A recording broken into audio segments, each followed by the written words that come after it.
What's up guys? Good morning. Panibagong araw, panibagong vlog na naman tayo ngayon. At ayan, araw ngayon ng Lunes. Lunes ba? Martes.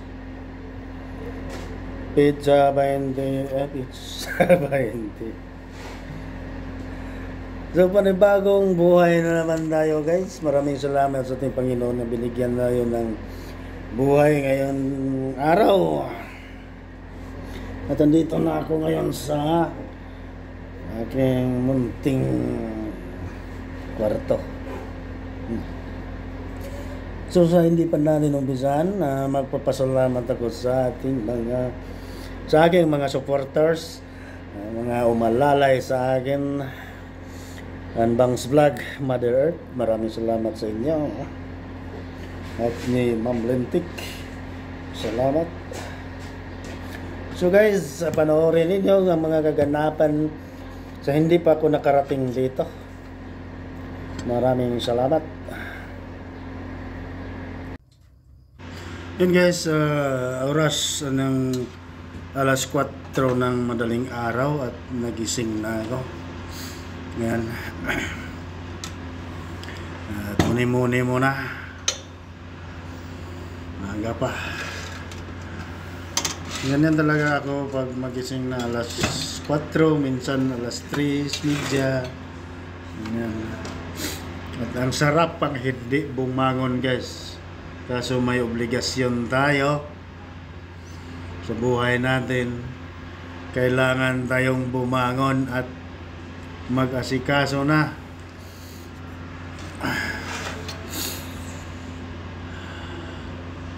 At maliligo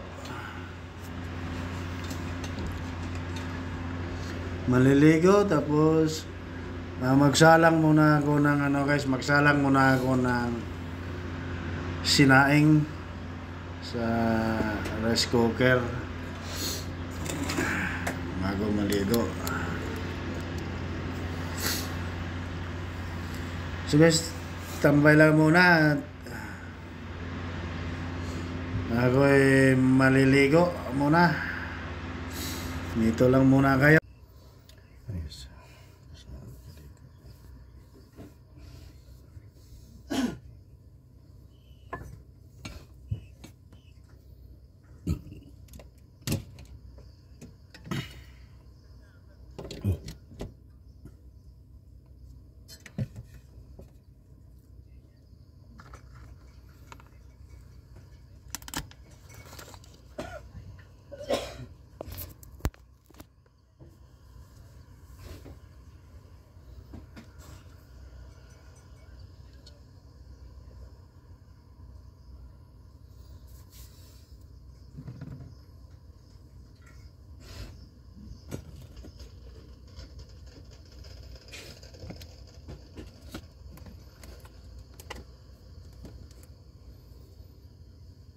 Yan guys, welcome back. Tapos na akong maligo at mag-init na ako ng tubig para makakape na.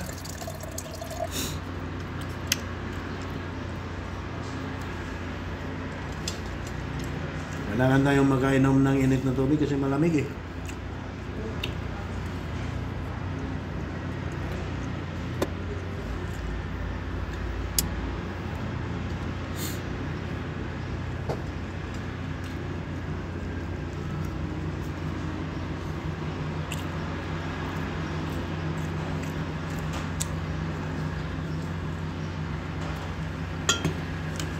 At mag-asikaso muna tayo ng sarili natin.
niya.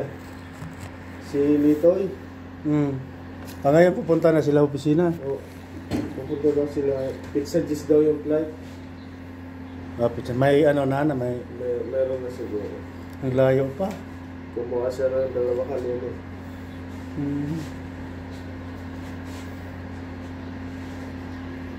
Dapat hindi muna nila pa-enjoy. Sayang yung araw. Kaya nga sayang, oh. Ilang linggo, ilang araw na sila.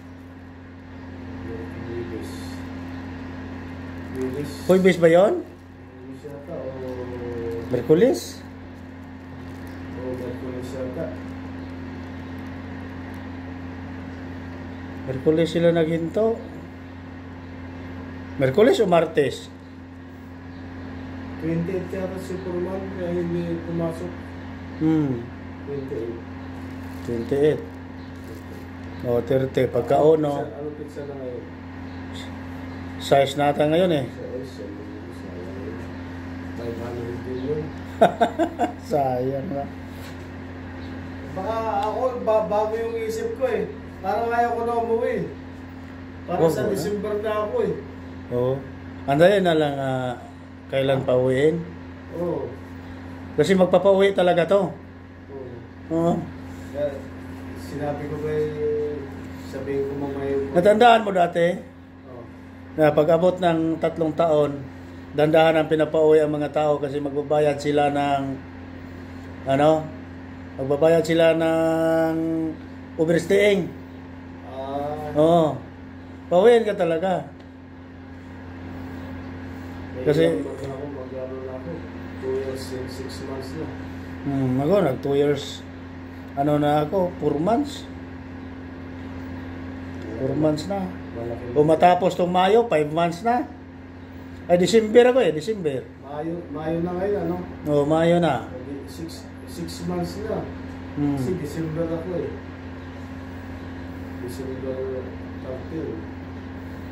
13. December 13? Sunod lang pala tayo. December 13 ako dumating eh. Oo. J's ako. Magsi-6 na eh. May 8,000 na kaya yun? Mayroon na? To 150 yung sahod ko. Oo. Mayroon na. Dubli na yun daw. Mayroon na yan. Sabi naman ng mga iba dyan, pag bakasyon daw, hindi daw dubli. Alay. Hindi naman ang sa pa talaga yan sila sa mga haka-haka nila eh. Di ba may guse? Oh. Yung sa guse, maliban kung dati sa pagbigay ng guse wala pa kayong 5 taon Meron na. Meron na, mga lang mo. Magkano nakuha mo? Pero di ba nung nagbigay sila ng, sabi nila yung gusi-gusi, nung 3 taon ako, ang nakuha ko, 4,399. Kasama yung sahod ko. Pero ang sabi doon, pagdating mo ng 5 taon, yung mo, madagdagan na yon. Madagdagan na. Oh. Kasi kung kwenta nila yan, by months. By months. Ang kwintada nila. 3 years ako noon, nakukuha ko ng 4,399. Tapos mga pang-4 na taon, di ba man nagpa-uwi sila noon.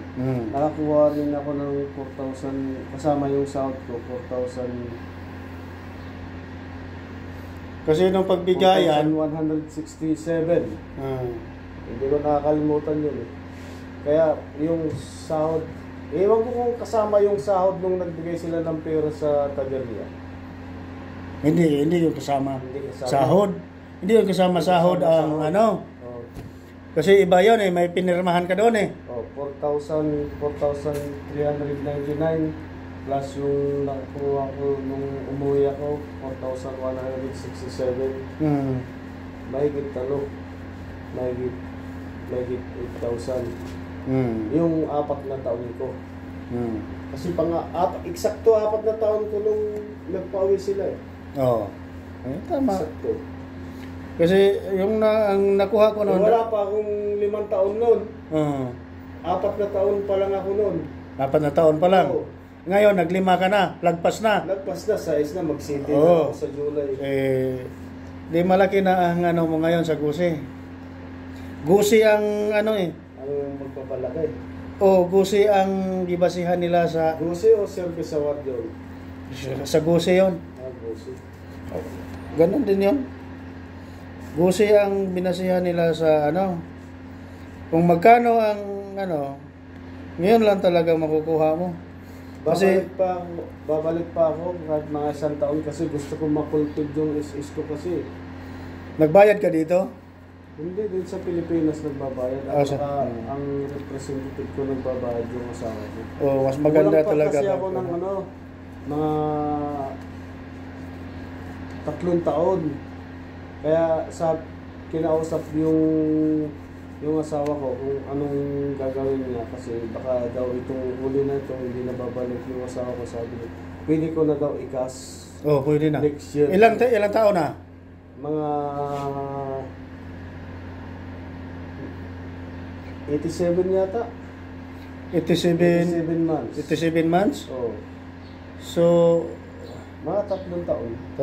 Wala. 3 taon. Ano na yan? 36 months lang yan. 36. Makaloon ka na dyan sa 3 taon. 3 na ako, 3 beses na. Ang ano, 1 to kasi yung hulog ko isang buwan, kaya hindi ko gipit naman ako dito, kaya hindi ko nahulugan. kung nasa ano na lang yan, kunti na lang, mag-10 taon lang naman, ma-regular ka na sa SS. Pwede mo na yung bayaran. Pwede daw bayaran. Pero sabi ko, saka na lang, pwede daw next year. Bago daw ako mag-29, 59, kailangan daw maibigay ko na. Bago mag-59. Cash mo na yan. 3 taon pa. Ang sa akin nga, hindi ako nagbabayad simula ng ano, pero yung Ilang taon ka na? Ha? Ilang taon ka na? 48. Pwede pa. Pwede pa, pero ano na yan eh. 16 years na yun eh.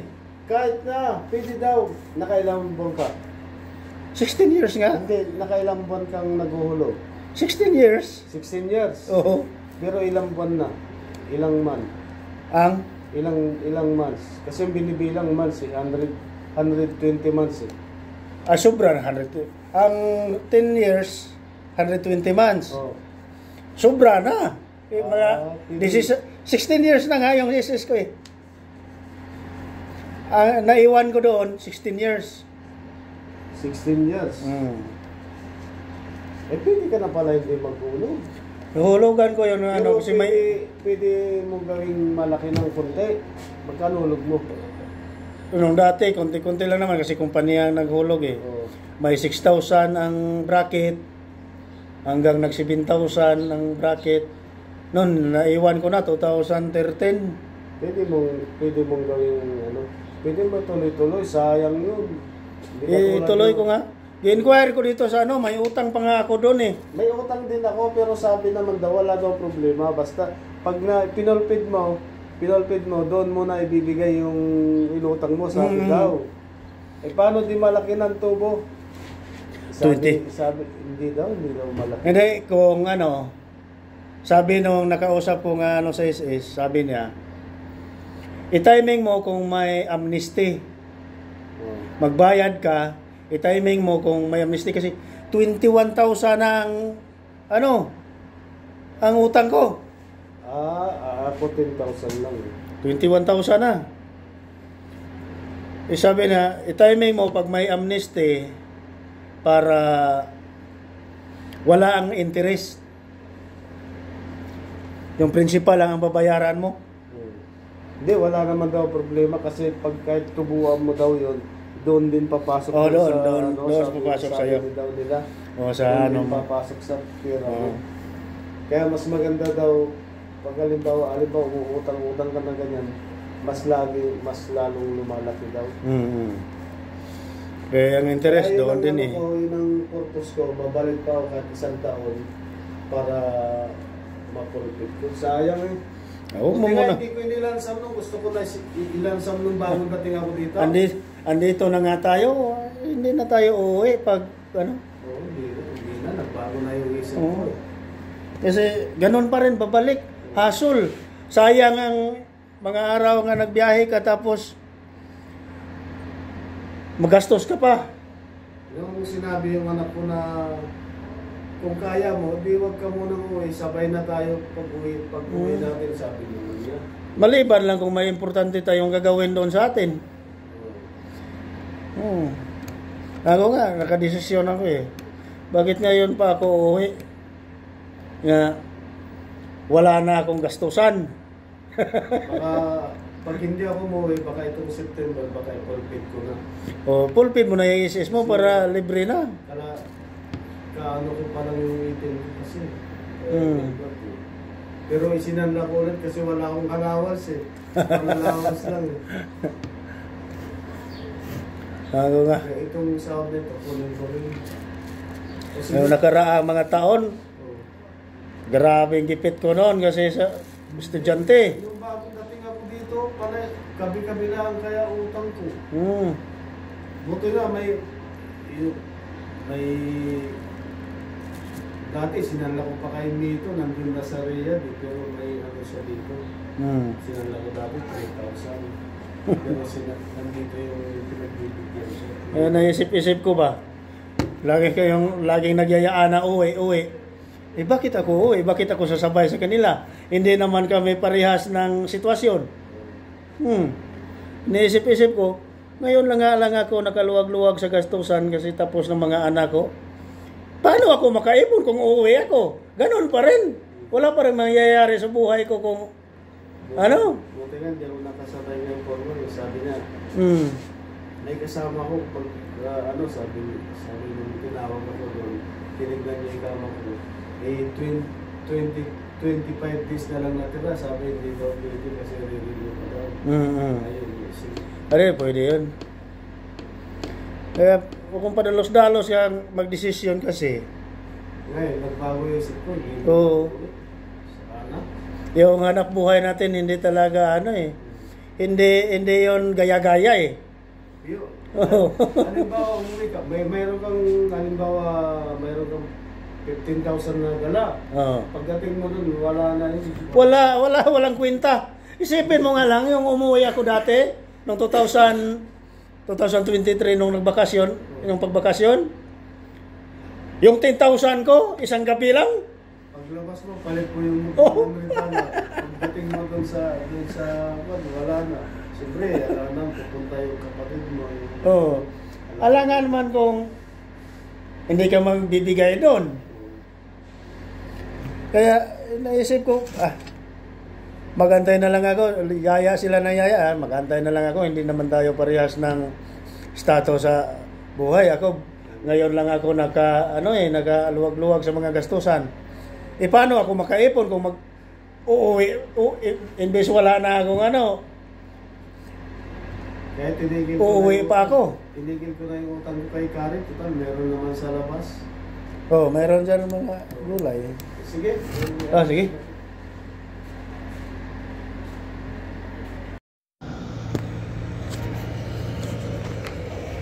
Yun guys, oras natin alas 6. At papunta na tayo ngayon sa kung saan ako magtatrabaho doon sa powerhouse.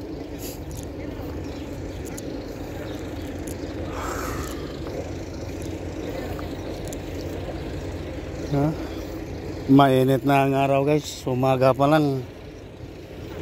Alas 6 pa lang, masakit na ang araw. Maramdaman na natin ang sakit ng balat. Papasok tayo dyan sa building, ang tatawid tayo. Doon tayo sa kabila. Yung ginagawa namin powerhouse doon.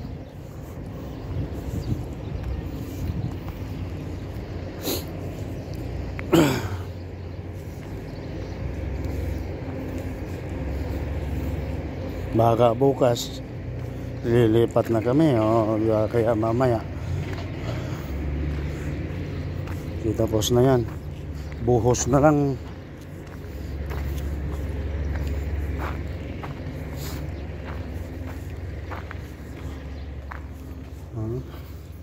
Building na to.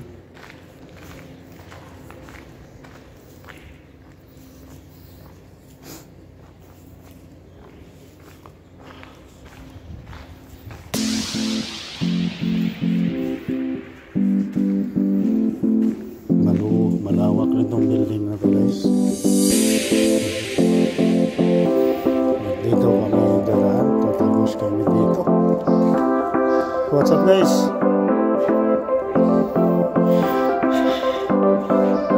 Mga kaganapan dito ngayon, aga-aga pa pala. Yan ang araw, guys, masakit na sa balat.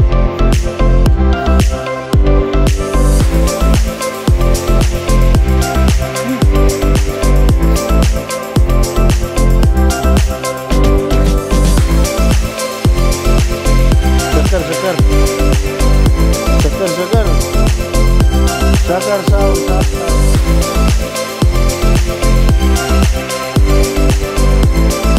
Ayan si Mustafa, vlogger Cairo.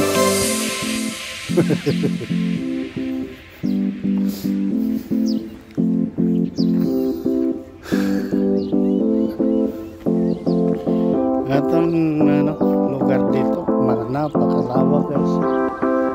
Yung doon. At dyan kami magtatrabaho.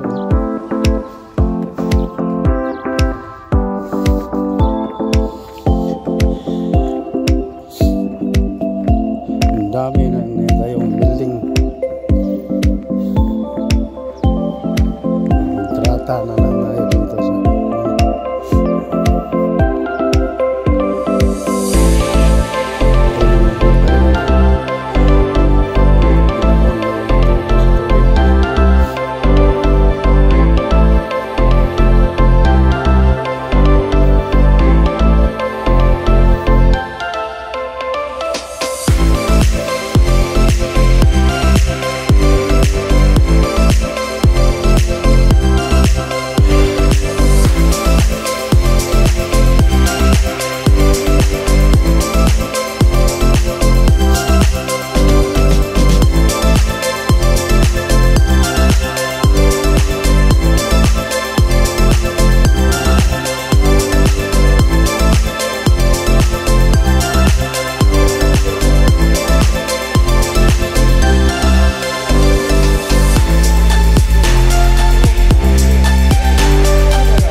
Mundi Sale. Good morning. Good morning. Good morning.